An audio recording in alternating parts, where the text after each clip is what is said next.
Assalamualaikum warahmatullahi wabarakatuh. Perkenalkan nama saya Fathan Mubina. Saya berasal dari Fakultas Teknik Prodi Teknik Sipil Universitas Islam Kalimantan Muhammad Asyad Al-Banjari Banjarmasin.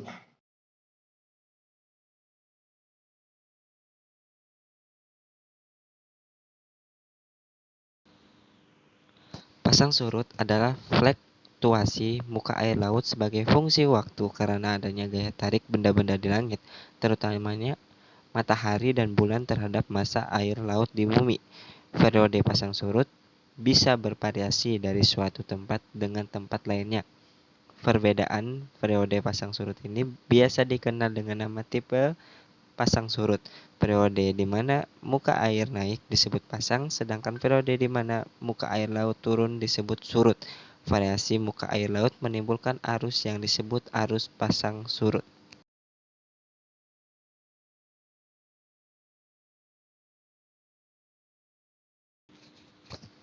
Teori pasang surut adalah teori yang menjelaskan tentang proses terbentuknya tata surya. Ini berasal dari pasang surut yang terjadi di matahari.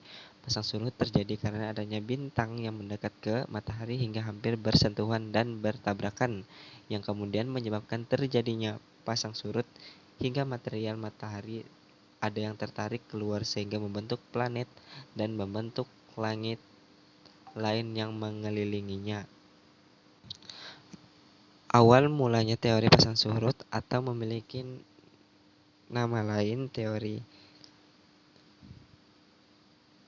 tidak dikemukakan pertama kali oleh seorang ahli alam dari Perancis yang bernama Georges Louis Leclerc de Buffon pada tahun 1707 sampai 1788 pada abad ke-18, mengatakan bahwa planet-planet terbentuk dari hasil tabrakan antara matahari dengan komet raksasa. Hasil tabrakan tersebut menghasilkan puing-puing yang nantinya akan berubah menjadi beberapa planet yang berotasi dengan arah yang sama saat mengelilingi matahari.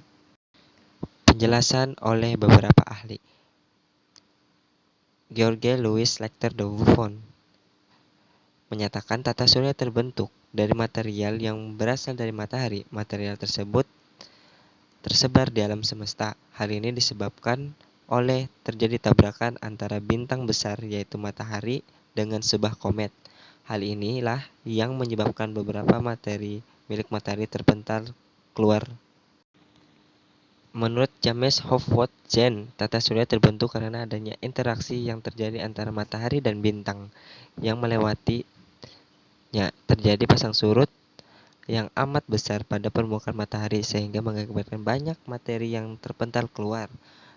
Materi yang terpental tersebut lambat laun berubah menjadi gumpalan yang akhirnya berubah menjadi planet. Pada tahun 1919, ia memperbaharui teorinya dan mengatakan bahwa saat pertemuan itu terjadi radius matahari sama dengan orbit Neptunus. Hal ini menunjukkan kemudahan untuk melontarkan materi pada jarak yang dikehendaki. Kelebihan dan kekurangan teori pasang surut. Kelebihan teori pasang surut adalah banyak ilmuwan dan para astronom setuju dan menerima teori ini sebab masih dapat dilogika dan masuk akal. Di dalam teori ini menjelaskan mengenai pembentukan tata surya yang berasal dari efek pasang gas-gas yang dimiliki oleh matahari akibat dari gaya gravitasi yang berasal dari bintang saat melintas matahari. Gas tersebut terlepas daripada akhirnya mengelilingi matahari sesuai dengan orbit dan membentuk planet dengan ukuran yang teratur. Kekurangan teori pasang surut. 1. Kemungkinan untuk matahari bertemu dengan bintang masih sangat sulit mengingat saat itu bintang masih jarang untuk ditemukan. 2. Materi yang terlepas dari matahari berupa gas tersebut dalam keadaan yang sangat panas sehingga sangat sulit untuk memadat, kemudian mendingin lalu berputar di dalam orbit secara teratur. Jenis pasang surut ada dua. Yang pertama pasang laut purnama spring tide dan kedua pasang laut perbani neap tide.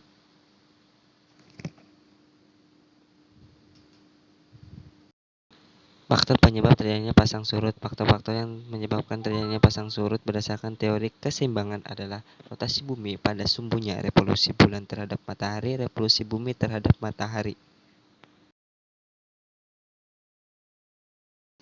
Tipe-tipe pasang surut. 1. Pasut semi diurnal atau pasut harian ganda. 2.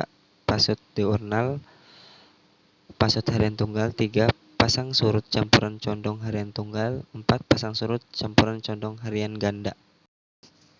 Baiklah, di sini saya akan memberikan satu contoh soal yang berkaitan dengan pengantar pasang surut.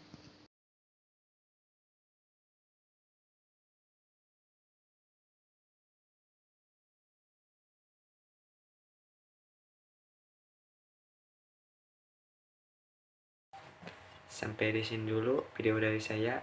Salah hilap mohon dimaafkan. Wassalamualaikum warahmatullahi wabarakatuh.